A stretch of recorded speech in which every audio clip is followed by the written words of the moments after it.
Hello, welcome back to the Weekend Gardener. It's a wonderful Saturday morning.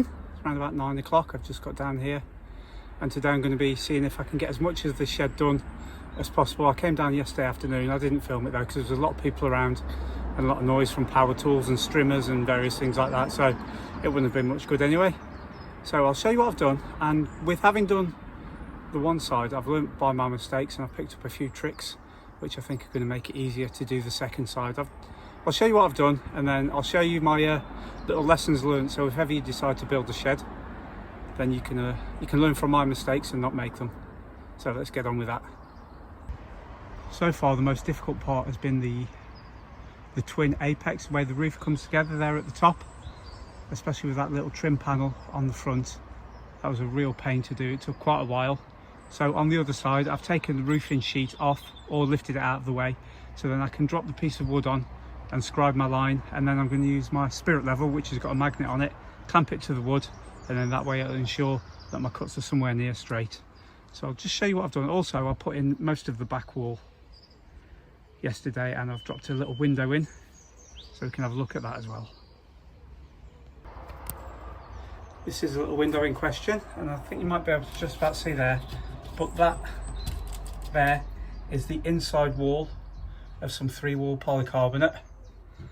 And then at the top there, I don't know whether the camera will pick it up, but the little rebate that goes on the back of the tongue and groove, I've just taken that off on the inside, which allows the polycarbonate to sit flush, and luckily it was 16mm, which was pretty much perfect.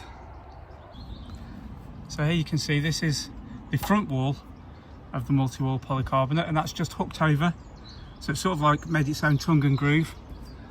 And then you can see the polycarbonate there is tucked underneath, and it sits just nice, so that should be pretty weathertight. I've also got a strip that I'm going to put on, but before I put that on I'm going to silicone the window in properly. And there you can see that I've just raised the polycarbonate off there to allow me to scribe my line. I'm going to keep that piece on, and there's going to be a trim piece going over there and a trim piece on the outside. But I've just noticed that this piece of wood has got a little bit of a kink on it, so I'm just going to slacken it off and pull it down tighter. For this section, I've just, as I said, scribed my line across through the roof. I've clamped my spirit level on. It's magnetic, so it makes sure that the cut is nice and square. And I'll do the same to the other end, and I'll drop it on, and then I just use this small off cut, and hopefully that should be the final piece. And then we'll have that side of the shed done, and I'm going to start putting the door frame in and framing around that. So I'll just get on with cutting this, and then we can offer it up and see how close we are. That's our piece of wood cut with a profile on the top and bottom. So I'm just going to pop it up onto the roof and see how she fits.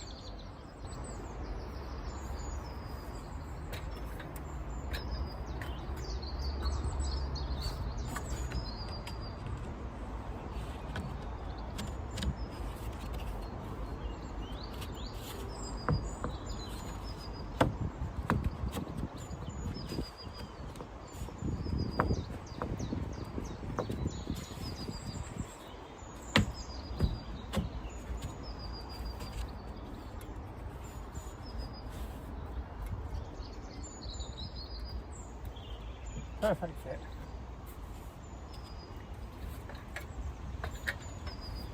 Let's have a look.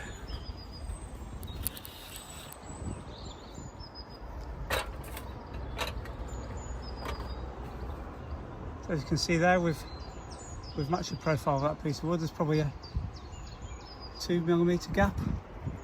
We've come across and we're flush with the polycarbonate there. So I'm going to use the same process to mock up the next piece. This is a lot quicker than the way I did it before. So just get these bits screwed in, get the next piece measured up and cut using the same process. So probably have another 1 or 2 pieces. It's been a little while and we've managed to get the right hand side of the shed finished. It's got a little window in there that I showed you earlier, and the horizontal bars that are just running across there, just there temporary to hold everything in place. But it's just started raining. It's the first rain we've had probably for about 3 weeks, so it's more than welcome. And then what I've done is, while I've been down here, I've just taken the covers off all my beds. So we'll just have a quick look at them. While we're here, we've had a delivery of wood chip to the site. So I managed to get a small section done. I was going to do a little bit more, but obviously I won't be hanging around in the rain. So that's one of the beds. And then we've got 4 more here.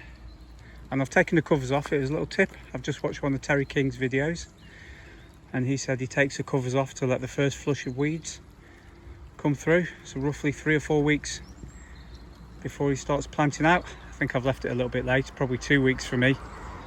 But it should just allow any seeds that are near the top to germinate, and I can whip them out before I get everything planted in. I'm thinking I'm going to do brassicas in the far 2 beds, and then beans and peas in these 2, if I can get any peas to germinate. I've had some Hurst green shaft, never had any problems with them before, but this year I've sowed them about 3 weeks ago and absolutely nothing's come through, apart from a couple of little tomato seedlings that have popped up. So that's this section. I've also managed to get wood chip into what will eventually be a fruit cage again. Just finishes it off, makes it look nice and neat. I've got a few more beds in there. But it's all looking good. Unfortunately, I've got a few raspberries that are popping up in the path. They've obviously escaped, so I'll have to tame them. They're even coming through the bottom of the makeshift composter, so I'll have to get that sorted out in the coming weeks. But I'm just falling so far behind with building this shed / greenhouse. So hopefully I want to try and get my potatoes in tomorrow, because I really need to go in. It's getting a little bit late in the day now. Good morning and welcome back. Sorry about the unusual angle, but the tripod is in the new shed, and I sealed it all up last night with some plastic to keep the rain off, so I'm not going to break into it just to get the tripod out. So I'm just going to film everything on my phone today. Plan for today is I've got my sweet peppers which need potting on. I've got my potatoes which need to go in. I've got some aubergines, 4 of, which are going to be going into the greenhouse because they're taking up all the room in the little grow area that I've got at home. And I think it should be okay. I've had some tomatoes in the polytunnel now for about 2 weeks in a pot, and nothing's happened to them. And the aubergines are a lot bigger plants, so they should be able to survive if we do have a late frost. So I'm going to start with potting up the peppers, do the aubergines and then the potatoes. This is this year's selection of bell peppers, and for some reason this year they've been really slow growing. I've not had this problem before. They normally do quite well, and the tomatoes that I planted 2 weeks after are double the size of these, so I'm not quite sure what's going on, but I'm going to pot them on anyway, and hopefully it'll give them a new lease of life. And I've just picked myself a little bit of breakfast, as you can see. The strawberry plants are all doing really well. I've managed to pot up the bell peppers. They're not looking too happy about being moved, but they'll be okay in a day or 2. I've got 29 there. I don't need anywhere near that many, so I imagine I'll be giving half of these away, if not more. I've also potted on the rudbeckia. Again, it's not looking very happy, but it was all quietly packed inside the small seed tray, so they were supporting each other. So hopefully the stems will stiffen up and they'll grow away nicely. I've just dropped the aubergines into the greenhouse, so we'll have a look at planting those now. I've just dropped them in position for now. I'm just going to get 4 along this bed, and they're all at roughly 20-inch or half-metre spacing, so that should be more than enough room, and I can grow a little bit of something along the front. Not sure what yet, but it can be decided.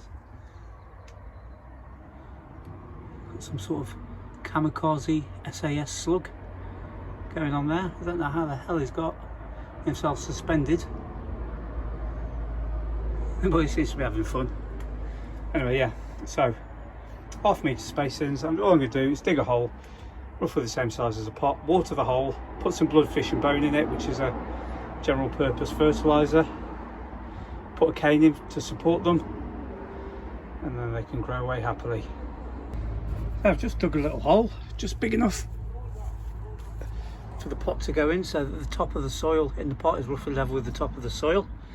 I've dropped in a handful of blood, fish and bone and just worked that in with a fork. Now I'm going to give the whole a quick watering. Just drop the plant in, tease the roots out a little bit and then firm the soil around it. And that's one aubergine planted, and hopefully it'll do okay. We shouldn't get any terrible frosts at the moment and they'll be fine. So I'll just get that done. There we go, I've popped a cane in. I've given it a really good water because obviously the greenhouse has been dry all winter. Although if you go about an inch under the soil, the under there is not too bad, it's not terribly dry. So I'll just get the other 3 done and then we'll move on to the potatoes. Just getting ready to do the first potato bucket. So what I've done is I've got 4 spadefuls of garden soil in now. I'm going to sieve that to get rid of the stones. I've got 2 spadefuls of my own compost. I'm going to put a couple of handfuls of coffee grounds in just because I've got them, and then I'm going to be putting in some Elixir Spuds Galore and some Charge, which are both fertiliser. The Elixir is a potato specific, Charge is just a general purpose fertiliser. I'm going to mix them all up in the barrow, put 3 potatoes in each bucket and then top it off with compost, because the compost shouldn't have any weed seeds in, whereas I know for a fact that my own compost and the garden soil will have thousands in there, so that should hopefully reduce the growth of weeds. Once the potatoes get going anyway, they tend to crowd out the weeds. So I'm just going to get that all sieved and mixed in the wheelbarrow, and then we'll get the first lot of potatoes in. That's all the ingredients just dropped into the wheelbarrow. Now I'm going to give it all a really good mix around, drop it into the first potato bucket, and then get the potatoes sown ready. I'm a little bit behind this year, probably a month behind everyone else, but I'm not too worried. The potatoes will grow when they're ready and they'll soon catch up, and should with all the nutrients that I'm putting into the soil, should have a good harvest. First of the potatoes have gone in. I've just spread them out evenly, 3 potatoes per bucket. I've kept them all on the same level. You can split them onto different levels, but I don't think it makes a huge amount of difference. And I've just rubbed off the chits, so each one has only got 2, so you can see those little growing points sticking out the side of the potato. They're called chits, and that's where the leaves and the stems will come from, and eventually the parent potato will rot away. And these are a variety called Nicola, second early, so they take roughly 15 weeks. So I've put the date in that I sowed them and the date in where I'm going to harvest them. I'll do the same with all the potatoes. So I'll just get a covering on top of these, and then when the leaves pop through, I'll just add a little bit more on top. I just want to get these in the ground now, really. Well, not in the ground, in the buckets. You know what I mean. Right, so I'll just get the rest of them done, and then we'll have a look when we're finished. That's the first 6 buckets of potatoes done. So left to right, we've got Harmony, main crop, Satanta, main crop, Twister, main crop, Harry, second early, Morris Piper, main crop, and Nicola, second early. I've still got 1 more to go, but it's getting a bit late in the afternoon now, and it's time to go home, so I'll sort them out in the morning. I've just put the mesh on top, just to keep the cats off, really, to stop them getting in there and digging and doing their business, which is why I don't like leaving any of the beds bare and empty. So I'll just weight them down with a couple of bricks, have a bit of a tidy up, and I can head off home.